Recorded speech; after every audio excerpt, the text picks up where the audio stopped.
ngomsa wakhe size siyofika entabeni yomhlangano. Uma sihambile sayofika nakuyo intaba yomhlangano,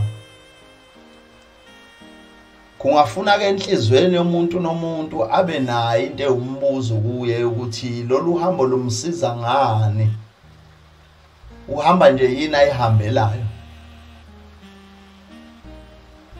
Abe nako ukuxhumana umuntu noNkulunkulu yena uqobo lwakhe, ukuze lo nkulunkulu amenze ukuba abe nesizathu esiphathekayo enhlizweni yakhe ngalolu hamba lahambayo. Lungabe uhambo lokuhamba lokujabulela iningi,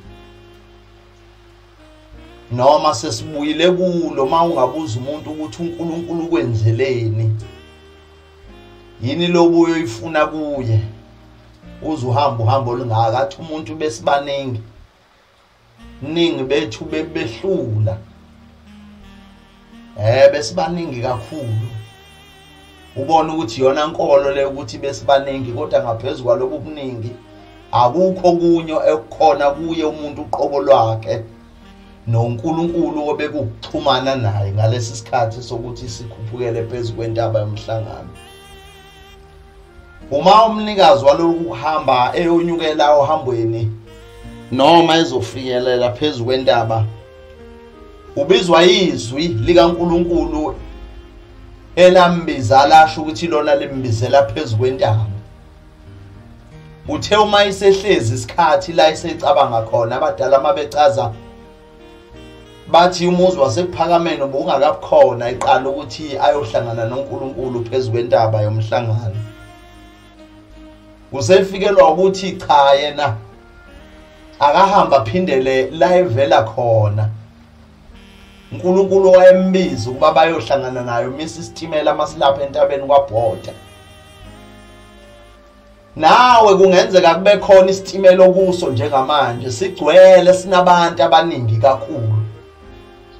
Kodwa umbuzo usekutheni kukhona yini la khona uNkulunkulu ezosimisa khona isitimela wena okuso, enze wena kwehlike wena ngenhliziyo kulesi sitimela esigcwele ogcwele kuso, esizogcina lesi sitimela ungabusamuzwa uNkulunkulu ukuthi uthini kuwena, yini afuna ukuthi ayikhulume nawe. Wasimisa isitimela kodwa entabeni kwaBhoda uNkulunkulu wayesebuza kwakhuluma izwi kuyindlamhlathi ukuthi ngabe ikhona la ngithe sizohlangana khona nawe. Izwi ke lalimbiza walizwa, wayesehle esitimeleni ngaso leso sikhathi. Sase siqhubeka isitimela sahamba. Nathi kuyafuna kuba sithandaze lo mthandazo onjalo uNkulunkulu. Sithi Nkosi noma ngabe nathi sesisitimeleni esigcwele abantu, uma kuukuthi akukhona la ubusibizele khona, asehle kulesi sitimela. Siningi uhlobo lezitimela, elinye liyaba nje isitimela nje ngenxa yomshungu abangani, sekuyisitimela leso.